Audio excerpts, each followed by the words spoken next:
hey, look, you know the war is happening. You know the food shortages are real. It's no one's fault. Don't blame us.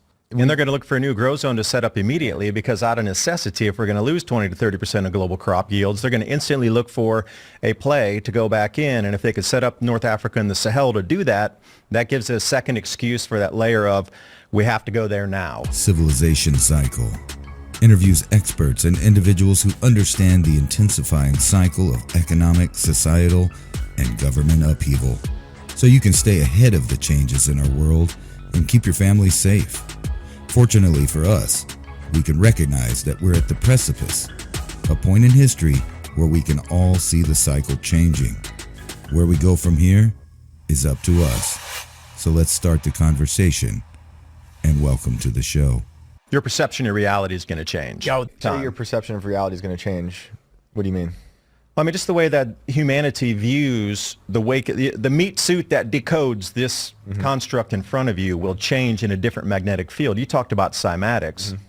You change the frequency, the shape changes on the plate. Yeah. So change the magnetic field, and then how does your brain, that the lobes of your brain electrically connected, and that electrical connection is going to vibrate higher?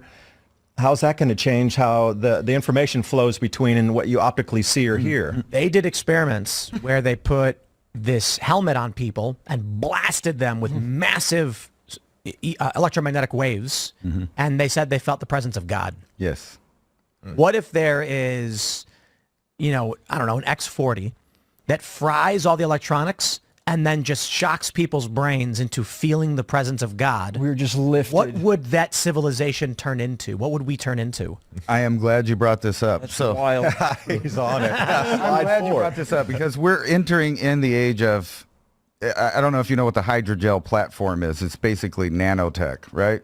So you can affect nanotech with electromagnetic waves, and they're doing experiments on rats and on like flies and stuff. So I get that that's not human, but they can control the behavior of either the rat or the flies, from everything to making them excited sexually, hungry, not hungry, mad, angry, all of that stuff. So if you can imagine, think about a world that has less of a magnetic field. So in other words, the background magnetic field of the Earth is not as strong as it normally is. It would be a lot easier to use these programs to manipulate people.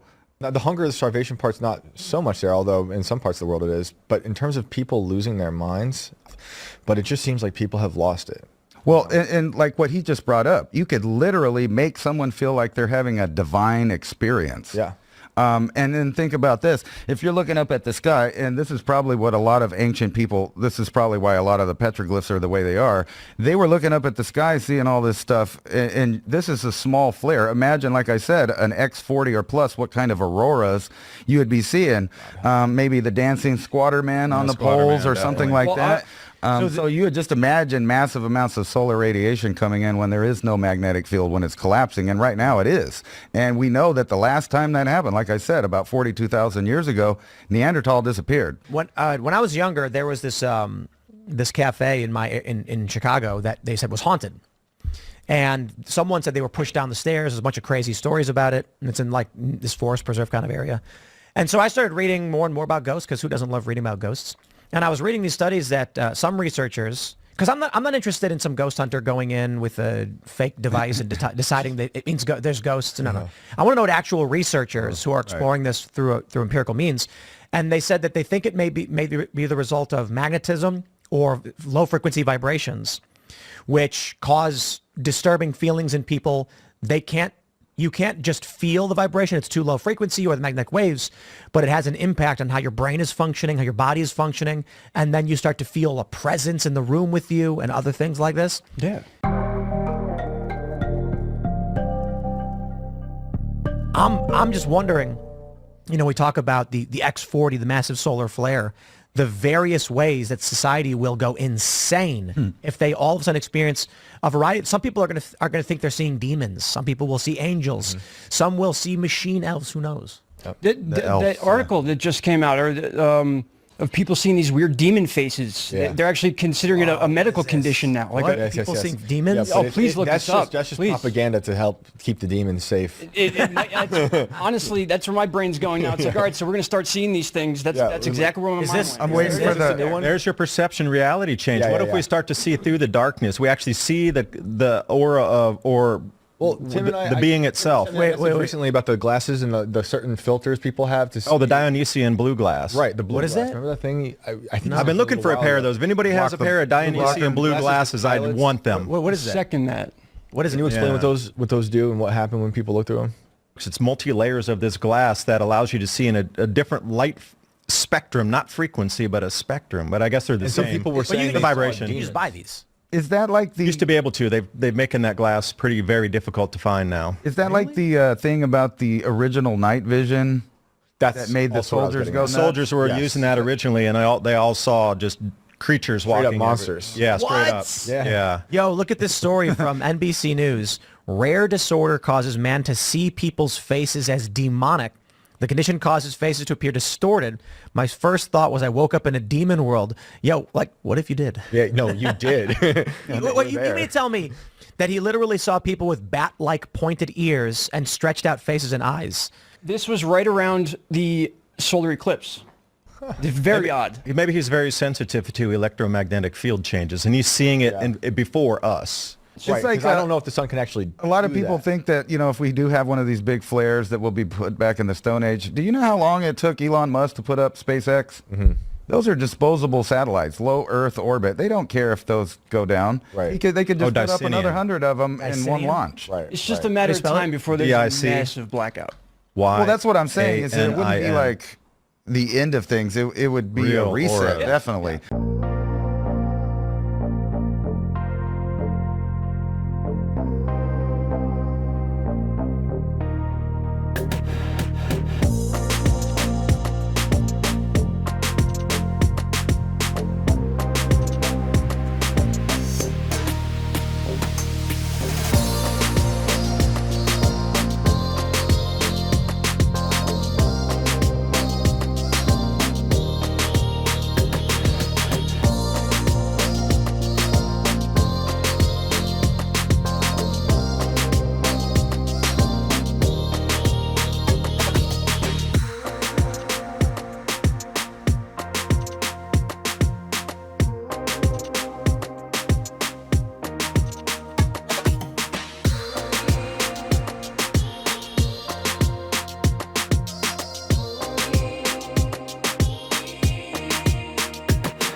They live. But they could set up all of this stuff really easy now. We've got to where everything's disposable. So they could put up internet in a matter of a week after something like that. Right. Yeah, you can buy But it them. wouldn't be for us.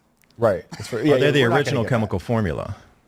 You found them. I'm sorry, we got into the middle of the conversation. Didn't interrupt there. You found the glasses. It just never happened. It is false to claim that they've made the dye illegal because of supernatural properties.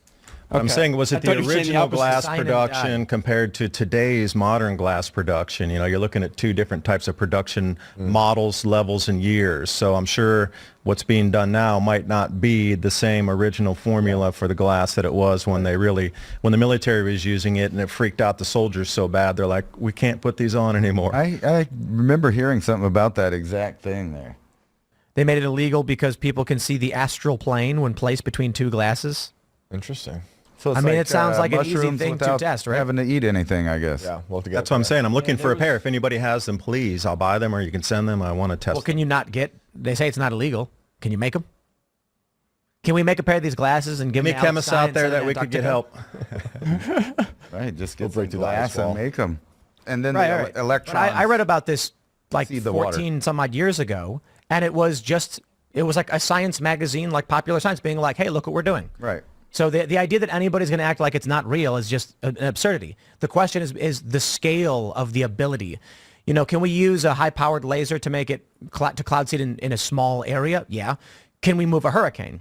And so, again, the fact checkers are saying, yeah, we do cloud seeding. Yeah, we have lasers. Yeah, we have all that stuff. Like everyone agrees, you can't make or move a hurricane. I don't think you can either. I just don't. Yeah. I think it's too big. It's out of their control. 30 miles wide, the amount of energy. It's like when Trump talked about nuking a hurricane, they're like, you can't. The amount of energy in a nuke is you would need like 1 million nukes or 100,000, some ridiculous number. Well, like I said, I'm not saying that they can't manipulate stuff. I just don't think they can manipulate it on that scale. Right. Yeah, so I have some steering numbers here for you. So, Brian, this is for you. This comes right from the Tech Symposium in 1997 and the different persons that are there from Philips Laboratory. Now, if you can go to slide number 30, I just wanted to validate this is a true study here. Oh, is it from New Mexico? Okay. So we got your energy densities right here. So, you know, the reason I even had found this document originally was I was looking at the total solar irradiance on solar power output, saying if the sun decreases its TSI, that all these forecasts out for solar panel production for cities and towns is going to be underestimated because their TSI is going to continue to decrease. So if they're basing their ROI numbers on some sort of like 1340, if it drops to 1335 or 1330, that's not going to have enough power output and they're going to fall short on the revenue projections. But and the reason it brought me to this here is the energy reaching the top of an atmosphere from the sun, if we're looking at 10 to the 17th joules, and again, this is interchangeable with watts, you're looking at 17 quadrillion watts per second. Was that right? With the zeros behind there, 17? Yeah, quadrillion, I would believe. I'm not the best with that stuff. I think 17 is way more than quadrillion. Okay. Well, I'll be conservative and say quadrillion for that. And the NexRad radar towers, I did look it up this morning, 750,000 watts, which is 0.75 megawatts. So I'm wondering, just on the math of it, even if we have large... We're close. It's 15 zeros in quadrillion. So if we're going to steer a hurricane or bend a thunderstorm here at 10 to the 9th, so you got 9 zeros behind that, how many of these NexRad towers putting out, 750,000 watts do they have to use in conjunction with other technologies? Because I'm asking the question because I'm just trying to understand the math on it. Right. So, and then there's one right here at the very bottom, 10 to the 14th for the hurricane. That's right in the quadrillion range as well. So it would be 100 quadrillion. So you're basically right.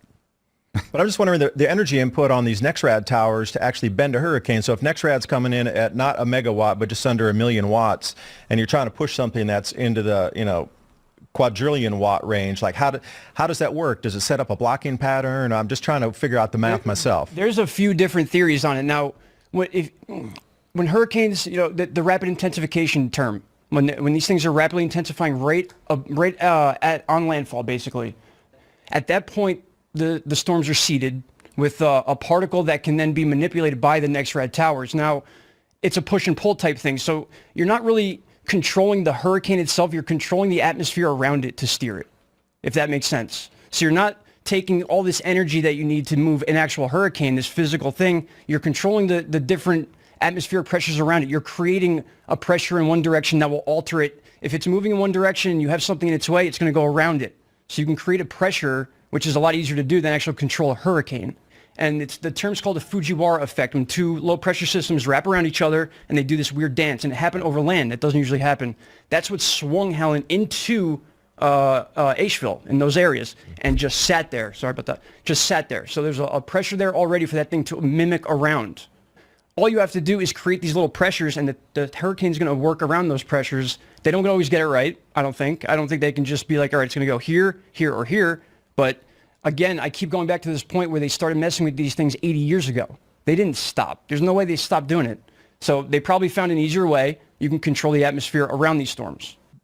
where's the connection between these things? Right. And perhaps it's just so deeply entrenched and esoteric, you can't see it on the surface. And I accept that. But I also think that it's likely just seeded disinformation to stop you from actually understanding what's going on. HARP is probably an outdated doomsday device, but I also I say think, that all the time. but I also think burning the ionosphere and the people who think it is being used to manipulate weather, they're saying HARP will tell you they're only burning one hole above their spot in Alaska. People who think it's doing worse are saying that has a ripple effect through the ionosphere, which is then why people say the birds are having issues with the cryptochromes because of the ionosphere being affected. I don't know. I think it's more possible. likely solar flares. It could be that too, but is there solar flares? I should look into this. Is there solar flares that happen every time there's a mass death of birds falling out of the sky, migratory birds? That'd be something to map. Would explain away food production losses in the Ukraine too. Like you could, taking a grain basket offline indefinitely for 100 years would be the masking cover for crop production declines globally, and why the reason there's not enough food, and why the reason we need to go to digital rationing cards, and why these terms are thrown around as equity and equality. If you're going to take away, what if the global food production declines are on a natural cycle forecastable, but they need all these other layers of the climate manipulation, the weather modification, the nuclear war, all these areas focused on bread baskets, because that wouldn't be as spooky to the planet as, by the way, we're going to continue to amplify, and these yields are going to get lower and lower and lower as we go through the rest of this cycle. Now, please just grow your own food at home. Don't rely on the traditional supply chains. Cross your fingers, but obey the rule of law. Pay your taxes and keep working. Mm-hmm. So that's not going to happen. We've seen farmers in the Netherlands being made to stop farming. Right. And this is crazy because we're talking about food prices going up. Why is this happening? You make a really interesting point in, let's just call it potentiality. I don't want to call it conspiracy theory because nuclear war is a potential. Russia uses low-yield tactical nuclear artillery in the eastern region of Ukraine because they want to create a barrier to stop. So the reasoning is, stop the Ukrainian push into Kursk or whatever.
So you will always know what's for dinner. This contaminates the breadbasket of Europe, Ukraine, cutting out 20 to 30% of food production, which is already likely happening.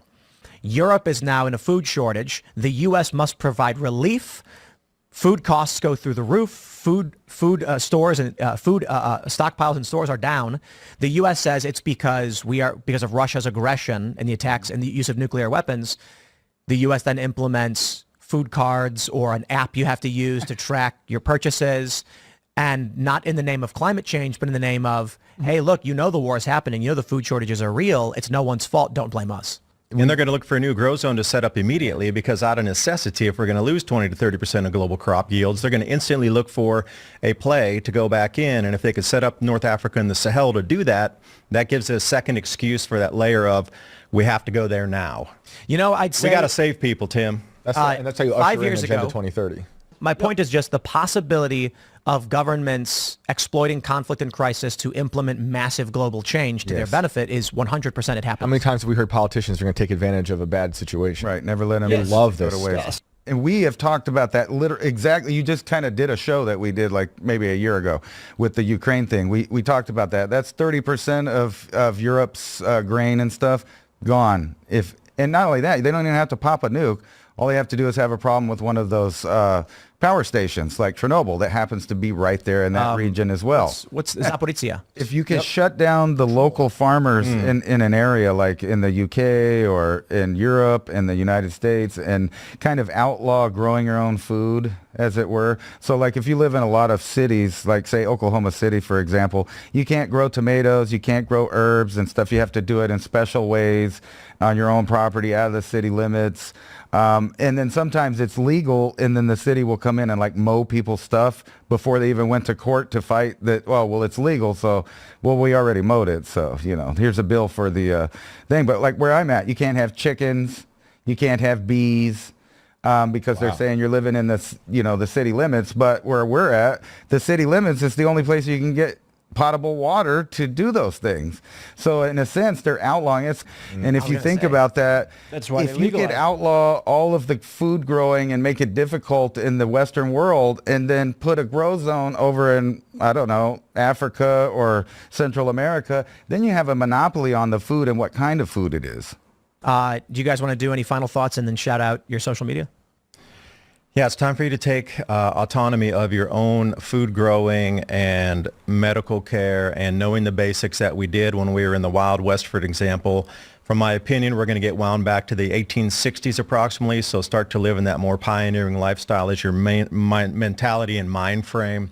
Get with your neighbors, get with your community. My advice to people is no one's going to come help you. You have to help yourself. You have to educate yourself. Everything about your life has to be self-sufficient, especially when it comes to emergencies.